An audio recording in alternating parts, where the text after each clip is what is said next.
होली की आत्मा।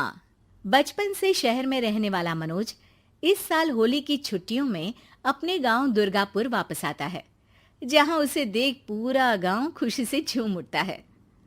जब गया था तब इतना सा था और अब देखो कितना बड़ा हो गया है। हाँ सरपंच जी, जब मैं गया था तब आप भी बहुत जवान थे और अब देखो कितने बूढ़े हो गए हैं आप। चलो चलो बढ़िया है। बच्चा घर वापस आ गया। इसी खुशी में आज रात पार्टी होगी। क्या बात है, गांव में भी पार्टियां होने लगी। वैसे अगर पार्टी की बात है तो आज क्यों सीधा होली पार्टी करते हैं। होली पार्टी की बात सुन चहल पहल में अचानक सन्नाटा छा जाता है, जिसे देख मनोज को कुछ अजीब लगता है, लेकिन तभी सरपंच बात पलट देता है। अब बहुत देर हो गई, चलो सब अपने घर चलो, पार्टी के बारे में कल सोचेंगे।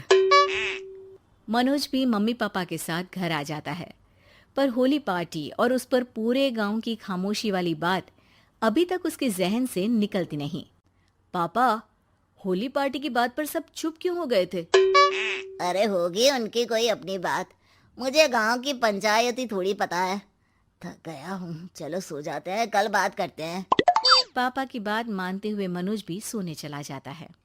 आज तो छुपा लिया, लेकिन हफ्ते बाद जब होली का दिन आएगा तब इसे कैसे रोकोगे।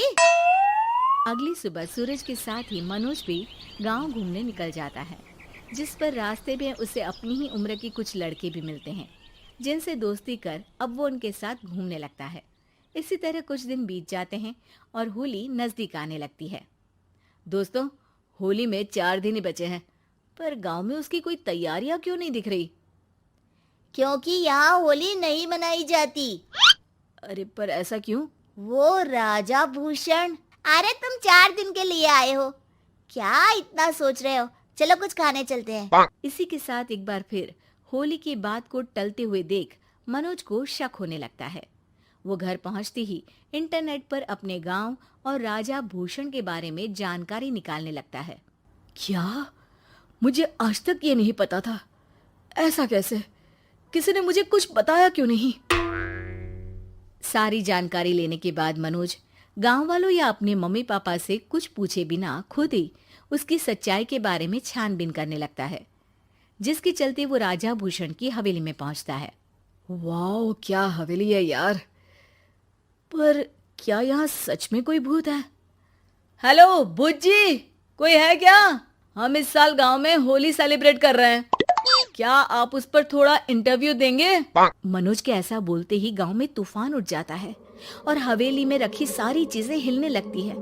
एक अदृश्य शक्ति मनोज को धक्का देकर हवेली से बाहर निकाल दरवाजा बंद कर लेती है। ये सब देख मनोज हैरान रह जाता है। क्या अभी मुझे हवा ने धक्का देकर बाहर निकाल दिया? मेरे होते हुए इस गांव में कभी होली नहीं मन सकती, इसलिए दोबारा ऐसी कोशिश भी मत करना, अंजाम बुरा होगा। आवाज सुन मनोज हैरानी से इधर उधर देखने लगता है, पर उसे कोई दिखाई नहीं देता। वो गांव वापस आ जाता है, जहां तूफान की वजह से सब कुछ तहस महस हो चुका होता है। आखिर ये तूफान आया कैसे? ना ऐसा कोई मौसम था और ना ही हमने होली का त्योहार मनाने की बात की थी। सरपंच की बात पर कोई रिएक्शन दिए बिना मनोज चुपचाप अपने घर चला जाता है। इस तरह देखते ही देखते होली का दिन भी आ जाता है और मनोज रंग लेकर गांव में निकल जाता है, लेकिन गांव पूरी तरह खाली होता है। अरे त्योहार का दिन है, धूमधाम की जगह मातम क्यों मनाया हुआ है? मनोज की आवाज सुन सब अपने घर की खिड़कियां खोल के घर के अंदर से ही उसे वापस जाने के लिए कहने लगते हैं, पर वो किसी की नहीं सुनता।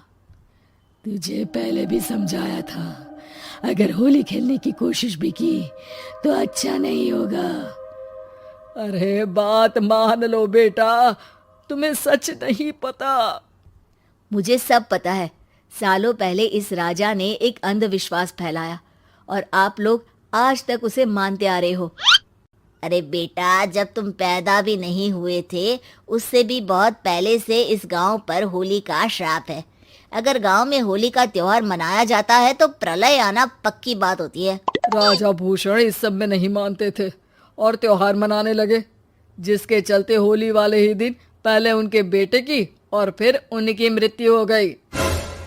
तभी से गांव की रक्षा के लिए उनकी आत्मा उस हवेली में रह रही है। सबकी बातें सुन मनोज उलझन में पड़ जाता है।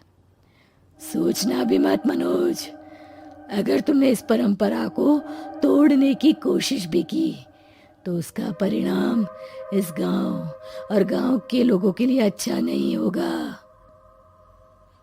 मुझे भी यकीन नहीं हो रहा कि आप लोग एक बेतुकी बात को मानकर सालों से रंगों के त्योहार को मातम की तरह मनाते आ रहे हो। मनोज किसी की कोई बात ना मानते हुए पूरे गांव में रंग बिखेर देता है, जिसके तुरंत बाद वहां तूफान के साथ बिजलियां गरजने लगती है।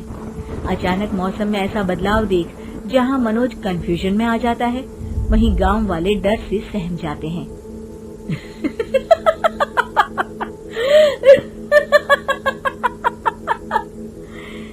इस लड़के ने हमारे जैसे सिर्फ अपने स्वार्थ के लिए नहीं बल्कि पूरे गांव की खुशियों के लिए यहाँ होली मनाई है, जिस वजह से अब इस गांव पर होली का श्राप टूटता है।